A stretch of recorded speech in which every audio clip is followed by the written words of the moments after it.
Oke, kita lanjut ke soal berikutnya. Pada kemungkinan kertas sebanyak 6,17 gram uap dietilseng habis bereaksi dengan campuran uap air dan oksigen. Reaksi dengan oksigen menghasilkan gas karbon dioksida, seng 2 oksida, serta uap air. Sementara reaksi dengan uap air menghasilkan seng 2 oksida dan gas etana. Jika reaksi ini menghasilkan 1,76 gram gas CO2, maka massa gas etana yang terbentuk adalah titik-titik. Nah, dari teks ini berarti kita suruh membuat persamaan reaksinya terlebih dahulu ya. Jadi diketahui di sini bahwa dietilseng ternyata habis bereaksi ya, berarti artinya tidak bersisa dengan uap air dan dengan oksigen. Reaksi dengan oksigen ternyata menghasilkan produknya, berarti ada karbon dioksida, seng 2 oksida dan uap air. Sementara reaksi dengan air itu menghasilkan seng 2 oksida dan gas etana gitu ya. Nah, berarti kita tuliskan dulu persamaan reaksinya. Dietilseng, etil itu kan C2H5. C2H5 karena di berarti ada 2. Dietilseng bereaksi dengan oksigen, katanya menghasilkan seng 2 oksida berarti ZNO ditambah gas karbon dioksida ditambah uap air ya, berarti H2O. Nah, kita setarakan dulu persamaan reaksinya. Kalau ini kita kali 7, berarti di sini C-nya kan ada 4 ya, kali 4. Terus hidrogennya kan ada 10, berarti ini kali 5 ya. 8 tambah 6, 14, betul ya. Kemudian dietilseng juga bereaksi dengan C2H5 itu bereaksi dengan uap air ya. Dengan air itu menghasilkan seng 2 oksida serta etana atau C2H6 ya. Nah, kalau ini disetarakan berarti C2H6-nya kita kali 2 supaya jadi 4 ya. Kemudian sisanya udah setara ya. H-nya udah 12, di kiri juga 12. Nah, diketahui di sini ternyata di etilsengnya itu sebanyak 6,17. Berarti kita bisa menghitung molnya terlebih dahulu.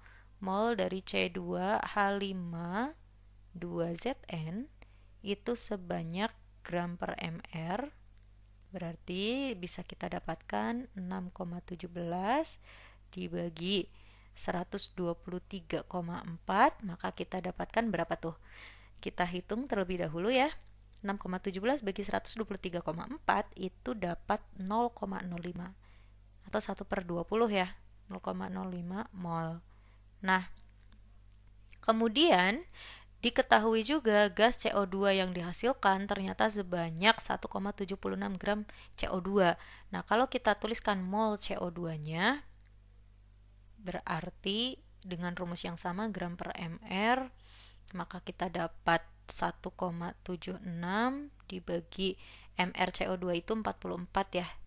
Berarti kita dapat berapa? 1,76 dibagi 44 dapat 0,04 ya. Di sini kita dapat 0,04 mol. Nah, kalau kita masukkan ke persamaan reaksi, ini kan mula-mula reaksi sisa. Oke, kita masukkan mol awal dari dietilsengnya itu kan ada 0,05 mol. Ternyata CO2 yang terbentuk pada akhir reaksi itu adalah 0,04 mol. Gitu kan? Berarti pada saat proses reaksi di sini juga 0,04. Maka bisa kita tentukan dietilseng yang bereaksi itu pakai perbandingan koefisien. Di sini kan 4 nih koefisiennya. Sementara di etilseng di sini kan koefisiennya 1 kalau nggak ditulis. Berarti 1/4 dari 0,04 mol ini adalah 0,01. Maka di akhir reaksi itu masih ada sisa 0,04 mol. Nah, 0,04 mol ini yang digunakan untuk bereaksi dengan air. Nah, digunakan untuk habis bereaksi ya, karena di awal itu disebutkan bahwa reaksi uap dietilseng itu habis bereaksi dengan uap air dan oksigen gitu ya, habis bereaksi. Ketika dia habis bereaksi, berarti saat di sini ada 0,04 mol sisa dari reaksi dengan oksigen, ini kan kondisi mula-mula reaksi sisa. Berarti semuanya akan bereaksi sebanyak 0,04 mol. Maka yang ditanya itu kan gas etana nih. Gas etana yang mana? Yang C2H6. Berarti nanti di sini Molnya berapa? Sama dengan perbandingan koefisien, berarti kita dapat di sini kan koefisiennya 2, berarti 2 kalinya 0,08 mol. Jadi di akhir reaksi ini habis, etana terbentuk sebanyak 0,08 mol. Nah, maka dari sini bisa kita hitung apanya? Massa dari etana, seperti itu kan. Massa atau gram dari gas etana berarti kita bisa hitung dengan rumus mol dikali mR-nya. Nah, molnya berapa? Molnya kan 0,08.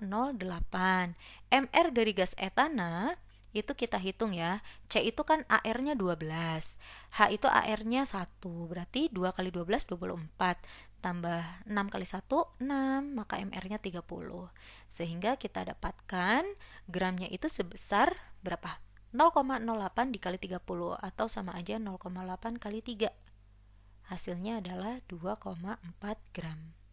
Seperti itu ya adik-adik, jadi kita harus bisa menganalisis dan mengubah dari deskripsi menjadi persamaan reaksi kimia. Maka jawaban yang paling tepat adalah yang B ya. Tetap semangat untuk terus belajar, memang soal stoikiometri itu cukup menantang ya, jadi kita harus banyak latihan karena belajar aja tidak cukup. Mari kita lanjut ke soal berikutnya.